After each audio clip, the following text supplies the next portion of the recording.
Welcome to the Toastmasters Experience. My name is Evelyn. Get inspired by today's Toastmasters insights. Enjoy the show. And welcome to another episode of the Toastmasters Experience. I'm excited and delighted to have Fursey on the show with me today. Welcome so much, Fursey. Hi, Evelyn. How are you doing today? Yeah, I'm doing great. Now, we're going to start at the very beginning. What motivated you to join Toastmasters? What club are you currently in? And how long have you been a member? Wow, Evelyn, it was back in 2017 when I first joined Toastmasters. It was by complete accident. Somebody I'd met brought me there, and I've been in it just about ever since. And it's been a wonderful, wonderful journey. Okay. And what club are you in? I'm presently with Professional Speakers Support Group Advanced. They're based in North Texas, but they are global online. And I'm also part of Smedley Chapter 1 Advanced, an online club as well. Are you in an in-person club or are they just purely online? At present, just online. I haven't found an in-person club yet here in Bangkok that I wanted to join. Instead, what I wanted to do was to support all clubs in the district and support districts around the globe. Oh, wow. Fantastic. Now, okay, you've got to tell me, how did you end up in Thailand? An airplane. They have airplanes okay. here. No. Hey, I was a principal at an international school in China. Okay. And I retired. And so now I retired to Thailand and I'm doing coaching. Okay, you're doing speaking coaching, is that correct? Speaking coaching, yep. Now, where did you grow up? I grew up predominantly in Canada and Texas. Okay, what part of Texas? Fort Worth. Spent some time in Austin. That's where I went to school, UT Austin. Did my bachelor's and then my first master's degree there. And then I taught in North Texas in the Fort Worth area. Enjoyed it, loved it. I went to Southwest Texas State in San Marcos many years ago when it was called Southwest Texas State. Bobcat. Yeah. So I was actually thinking of going to UT, but it was too big for me. It was so overwhelming. So you're originally from Canada then. So when you were in Canada, did you not hear about Toastmasters? Well, I was a kid. Right. Okay. Okay. I was actually born in the Philippines, lived a few years in Canada, and that was in my childhood there. I moved to Texas by the time high school started. Okay. And, you hear a whisper or two about Toastmasters, but not really. Okay. I think that's one thing that we can do better as Toastmasters. We can make sure that people know about us. Okay, so you went to UT Austin. What did you study there? Did it have to do with communication or speaking, or was it just being a teacher? It was to be a theater teacher specifically. It was one of the few schools in the world that has a specific degree in teaching theater arts. Did you grow up in Texas? Well, I'm an Army brat, so I did. Oh, okay. Yeah, I did live in Texas for many years. Did you do your high school there? Yes, I did my high school. And I bet that there was a theater program there, right? Yes. In the high school. Texas is unique about that. Not many other places are like Texas where they have such a strong theater presence in the schools. You probably were even part of the one-act play, possibly. And that means that in the middle of March, every single year, there's over 3,000 schools performing theater. That's amazing. And people don't know about it, but Wow. It's terrific. And the UT Austin, home of the UIL, I mean, everybody thinks that UIL stands for usually I lose, but really it's University Interscholastic League. And so they sponsor not just football, basketball, all the sports, but they also sponsor debate. Mm-hmm. And out of debate and speaking came the theater contest. And that's why there's so much theater going on in Texas. And I ended up majoring in theater education. So you taught in Fort Worth, the Fort Worth area, for how many years? I taught in the Fort Worth area for quite a few years, did some teaching in Austin. I guess I was in Fort Worth for a total of about 15, 20 years. And then I was in Austin for 2-3 years. And then I taught in China at an international school for a total of 6 years. And then from there, that's how you've ended up in Thailand. Absolutely. Right. And so when you found out about Toastmasters, were you actually in China, or were you actually in Thailand? Yes, I was in China. I was in Shanghai, and Okay. somebody I just met. Hmm. We'd had a conversation, and she said that she was going to a meeting, and would I like to come because she knew I was teaching theater, Hmm. and so I went to a meeting, and wow, it was fantastic. I have found, people who are really good in theater are amazing speakers. So I'm surprised you didn't hear about Toastmasters when you were in the Fort Worth area, or it was probably just something that just wasn't on your radar. Probably just wasn't on my radar. But again, Hmm. Evelyn, it kind of Yeah. goes back to the fact that I think as Toastmasters, we don't do enough to talk about what Mm, we do. We don't. yeah. We don't share that information out as much as we should, and we don't advertise it like it should be because it's important. It's important to everybody. Definitely. I mean, communication is not just speaking, it's listening, it's everything like that. And we learn all of that. We learn all of that in Toastmasters. When you heard about Toastmasters in 2017, have you found that being part of Toastmasters has helped you more in your professional life and being a teacher? I think being in Toastmasters opened up a whole new world to me. Hmm. I was always a good speaker. That came from the combination of both theater Hmm. and teaching Yeah. because both of those passions get you talking. Both of those get you organizing your thoughts and moving forward. So the combination was amazing. Yeah. But I tell you what Toastmasters gave me. And this may not be true for everyone else, but for me, it it gave me a community. Oh, It that's gave me an interesting. incredible place to belong. Okay. And it's global. And this is what I think people sometimes don't realize about how great Toastmasters can be, is that it Mm, gives so many people a place to belong because they start to find not only are they finding their voice, little VOICE, but their voice, from the yeah. heart. What are their thoughts? Big voice, capital V. And when we start to be able to express ourselves and find out who we are and realize the kind of impact that Hmm. we can have on our space, that's powerful, Evelyn. What has been, as far as speech topics or what you look to speak about, does that come easily to you? To a degree, I find meaning in the things that go on around me. I watch people, I see the events of our lives, and I like to try to make meaning out of that. And those end up becoming my speech topics. Now, my speech topics are focused on Toastmasters. I enjoy visiting clubs, I enjoyed visiting districts, Hmm. and trying to help people move forward in Toastmasters, trying to grow, not necessarily grow the brand, but grow the potential for each club and each district. I end up speaking about Toastmasters to Toastmasters, and how do we up our game, Evelyn? Yeah, How do we, yeah, right? How do we get to the next level? How do we up our game? Become how do we stay relevant moving right. forward? I mean, we are going through a bit of a transition, as is the whole world, in, communicating and how AI is going to affect our communication as well. Now, in saying that, what are your thoughts about AI and as far as communication goes? I think artificial intelligence is good, but I think authentic intelligence is even better. Yeah, love it. I Love it. think, Yeah. I mean, artificial intelligence, it'll help us. It'll for people just trying to get past word one, okay, this will give you a starting point, and Hmm. I'm only just now starting to delve into it. But what do you do with it? It's the same as the classroom.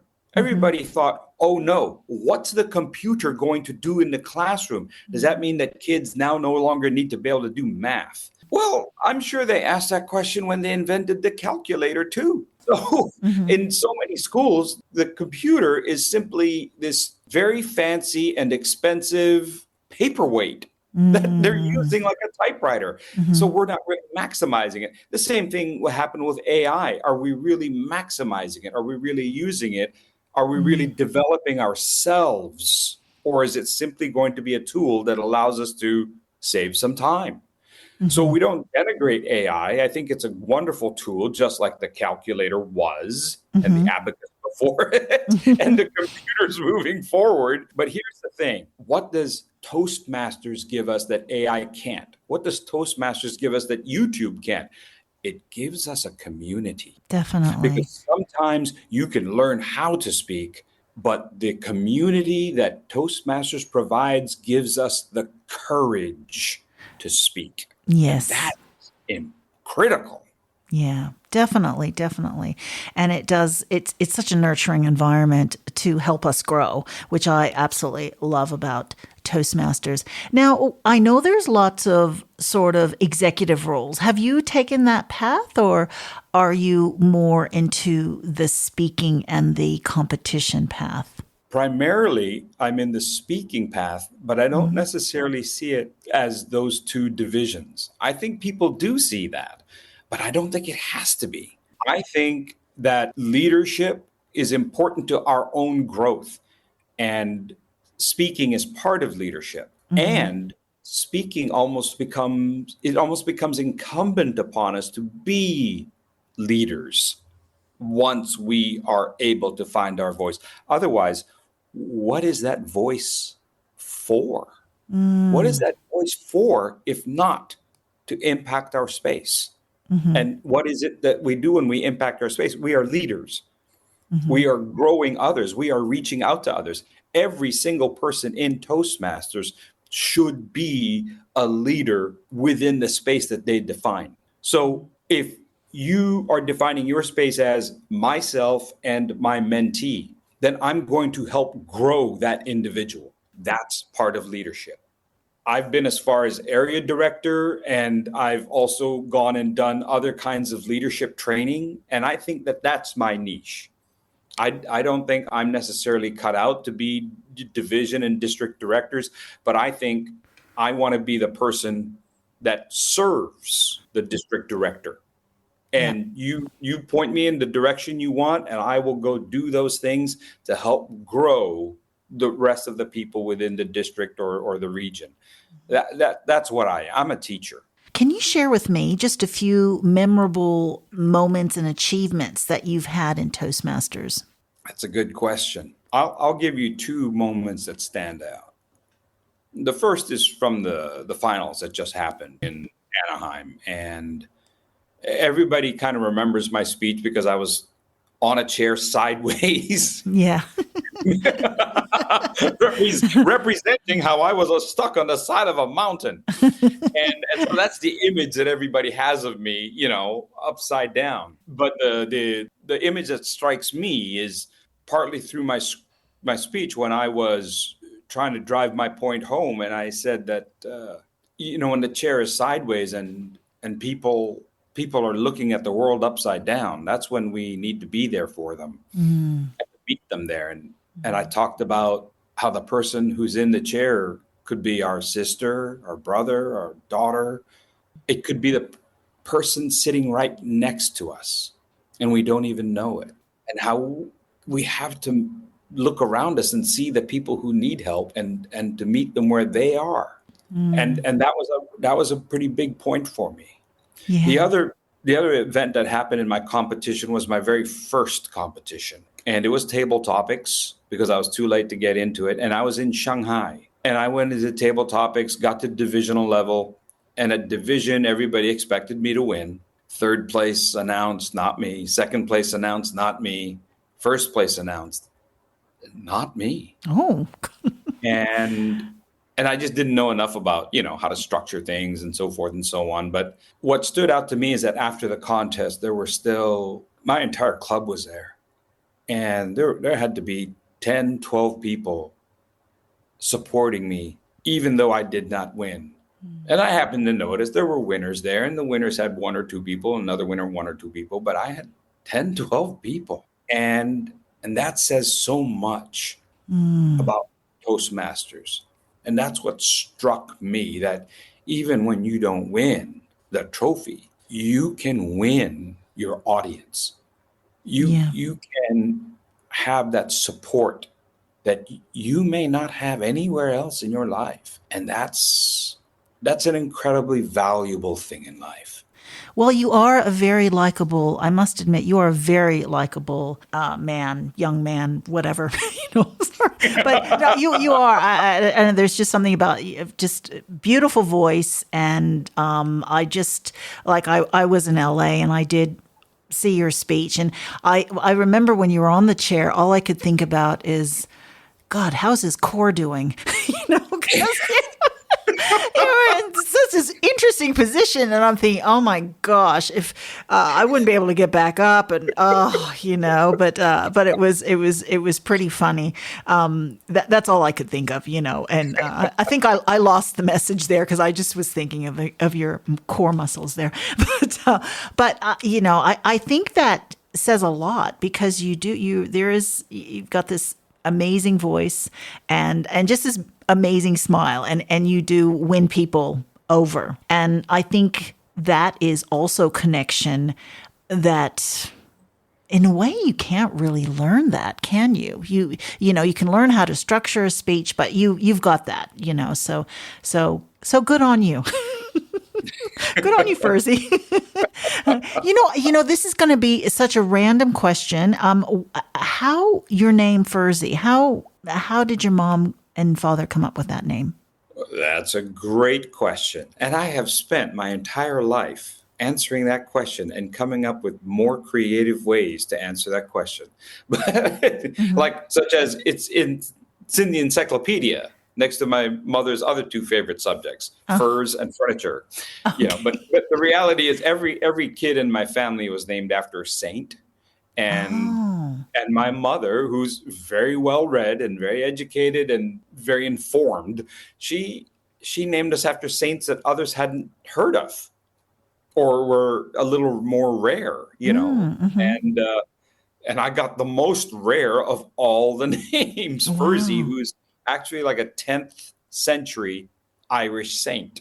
So Irish saint and Irish saint. oh my Yeah. gosh, and a saint of what? I don't remember what he was a saint of, but I do know this. His fame came because, do you know the story of oh gosh, who went down into hell and had the discussions with the devil? There's a famous book about that. And that book was actually based on a previous book written 300 or 400 years earlier. That book by Venerable Bede was titled The Visions of Saint Fursius.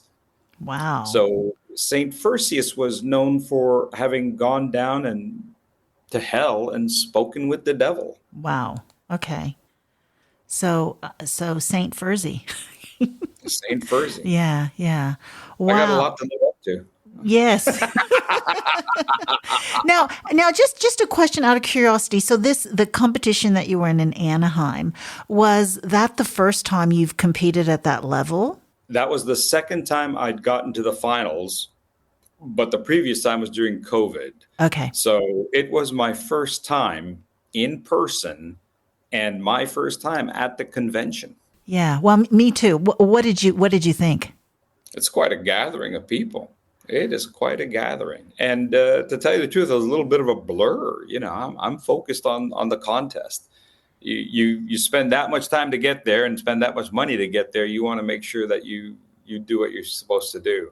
But I enjoyed meeting so many people from around the globe. I was meeting people from every corner of our known universe, and I enjoyed meeting them, getting to know them, what makes them tick, and why they're in Toastmasters.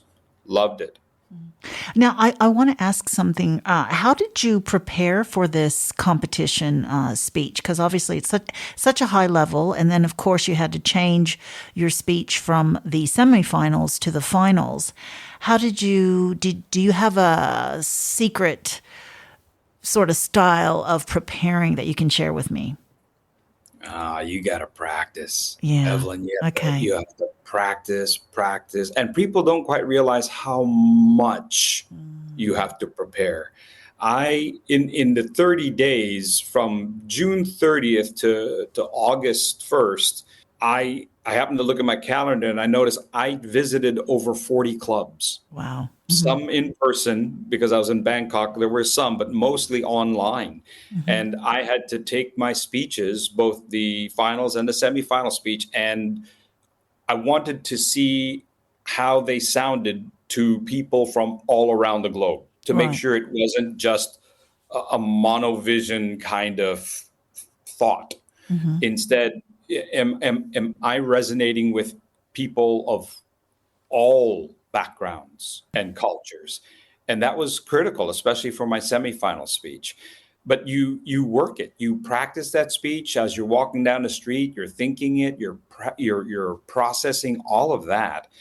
And then when you get to the convention, if you're working as hard as you need to work, I think you're testing out your speech in the spaces. You're checking your acoustics, you're checking the sight lines, you're checking the lighting, you're Mm. even checking the platforms. Are they creaking on you? Where are the Mm-hmm. dead spots in terms of volume? Mm-hmm. And you have to be very aware of those things. And Mm. so if you're looking for like a secret to that kind of process, that's it. You have to know the space. And I knew most convention spaces are the same. One of the things that I did, there was a convention here in town in Bangkok. I went down to the convention center. I snuck into a room that wasn't being used. They were going to use it that night. So they had the platforms up, the seats. And I went and did my two speeches in those spaces. I'm testing it. I'm testing what it's going to look like, my staging, because you can't stage yourself in your bedroom, and you can't. Yeah. Yeah. And even a lot of the Toastmaster meeting spaces aren't big enough. So I had to go find something that Mm-hmm. was a facsimile. Boy, Yeah. who used that word, right? Yeah. Yeah. Yeah. A facsimile of Totally. what I knew I would meet in Anaheim, and Yeah. most conference convention spaces are similar. Yeah. Even the chair, you have to understand different kinds of chairs if you're going to pull the stunt that I did. And I was able to rehearse and practice with chairs. Now I'm going to ask you though. So you do have two speeches, and I always have wondered this: like, what speech do you choose for your semifinal? Because obviously you might not get through. So do you tend to choose, or do most competitors tend to choose, the one that they think is the best, and the second best will be at the finals? I think most people will use the speech that they've been using to get through the area, division, district. They'll use that speech for their semifinals. And then they'll come up with a brand new speech that's even better and Right. sort of has a surprise to it. And they use that for their finals. I opted to use my chair speech, which I used all the way through the different contests. I opted to use that for my finals, which meant I had to come up with a new speech for semifinals. Okay. So you had to practice with different chairs, because obviously you couldn't bring the chair that you practice with from Thailand to Exactly. LA. Exactly. So how did you do that? So when you got to LA, did you just look for a chair right away so you could practice what you were going to do on the day? Most chairs are primarily the same. Most chairs are right about the same, maybe a little heavier, maybe a little lighter, maybe a slightly different angle, but they're all kind of the same basic structure. Though the one in Anaheim was a little heavier. Mm-hmm. It was a little heavier than Mm-hmm. I expected. But the one that I practiced with in my house was actually the least similar. It was more like a bar chair with a back, and so I couldn't do some of the things that I normally do. Like I wanted to fall off the chair. Well, I wasn't going to fall off a chair at that height. Right. Uh-huh. So people would always give me feedback going, that looked a little awkward. I was like, well, yeah, you try falling off a chair and see if it looks normal. Now, So so the idea for that particular speech, what was it? Something that you've, like being a teacher, a drama teacher, was it something that you've seen on stage? No, hadn't seen it on stage, but when I was doing the trained trainers program, so I was coaching trainers Mm-hmm. in my district of Toastmasters. When I was coaching the trainers, I was trying to explain to them that you can't just get up there and start talking and expect people to be right there with you. Mm. You actually have to expect the opposite. You have to expect that you're standing to this side, but they're looking to that side. And I just pivoted a chair. And then I pivoted the chair again. And then it struck me. I said, and sometimes the chair looks like this. And I just dumped it over. Mm-hmm. And I said, how are you supposed to conduct a training if somebody in your audience is looking at the world sideways when they're upside down? You have to understand it from where they are. And that became the genesis of the message for that speech. Yeah, no, that's right. Now we know that you did go over time. Is that correct?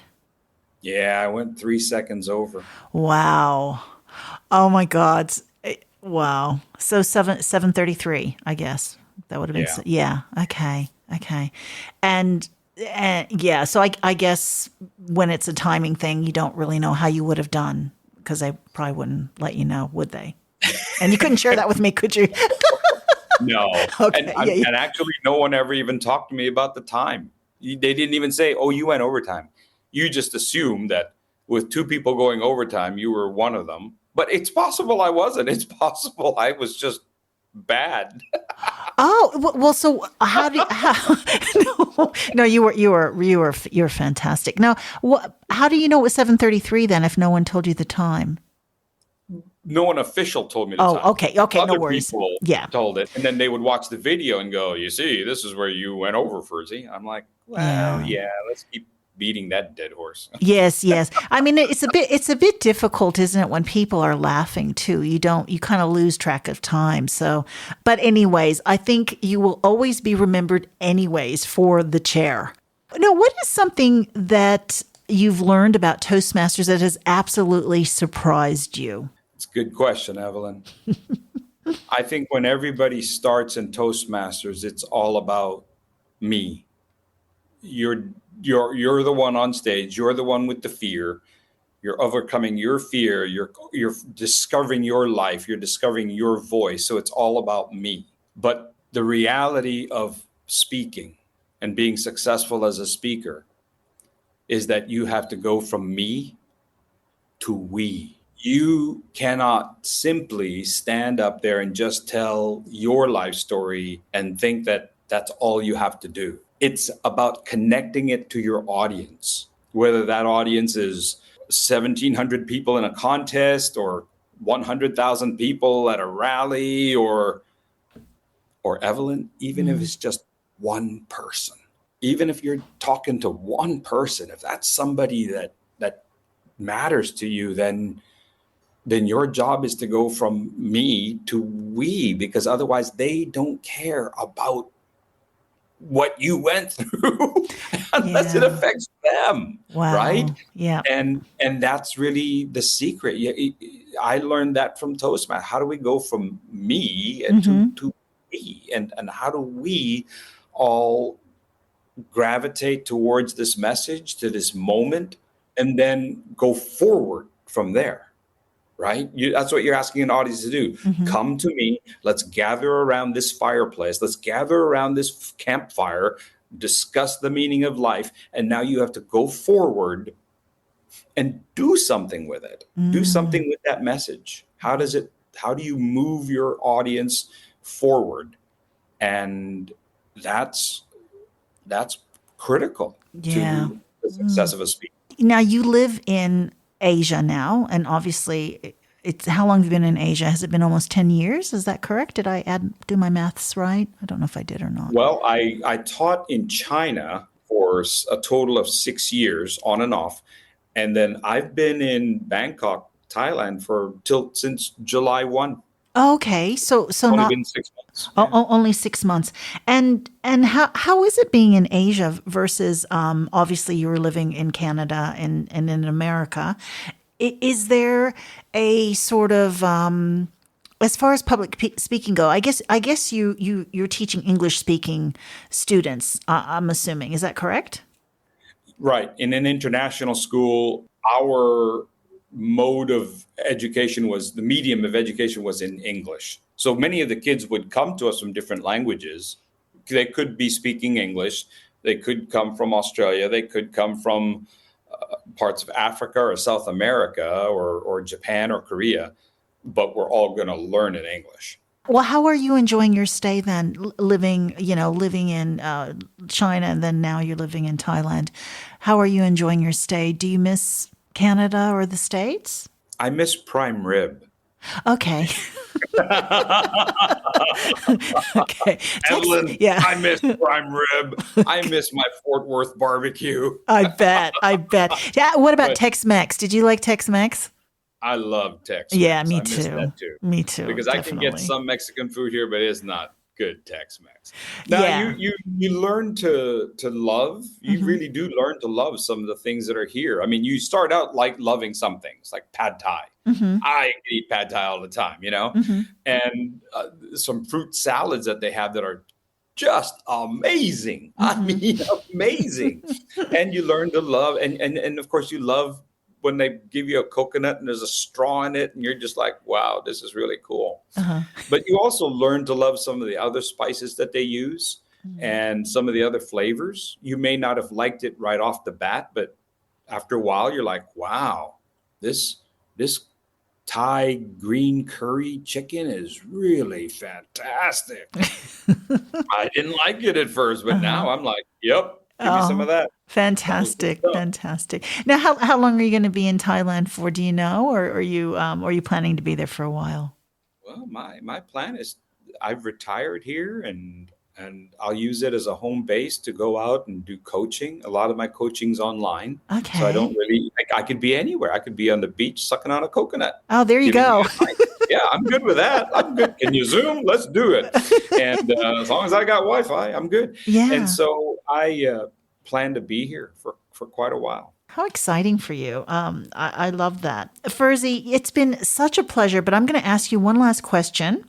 What advice would you give someone considering joining Toastmasters?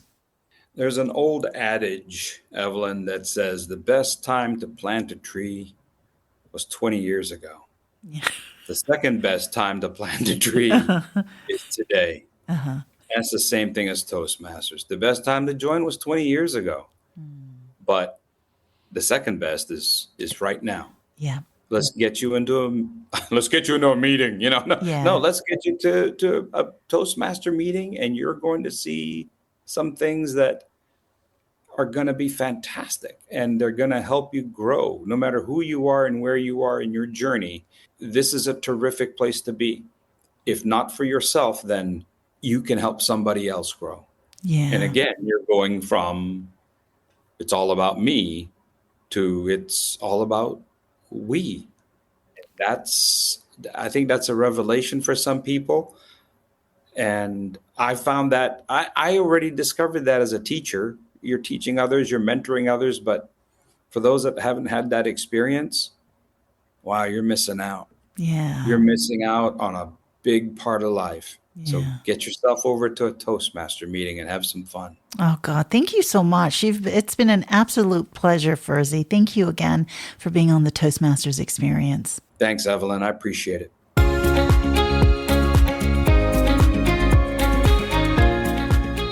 Thank you so much for your company.